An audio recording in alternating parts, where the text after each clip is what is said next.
अस्सलाम वालेकुम रहमतुल्लाहि बरकातहू।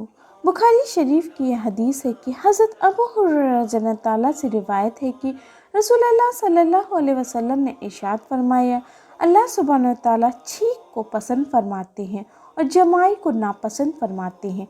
जब तुम में से किसी को छींक आए और वह अल्हम्दुलिल्लाह कहे तो हर उस मुसलमान के लिए जो उसे सुने जवाब में या रहमकुल्लाह कहना ज़रूरी है।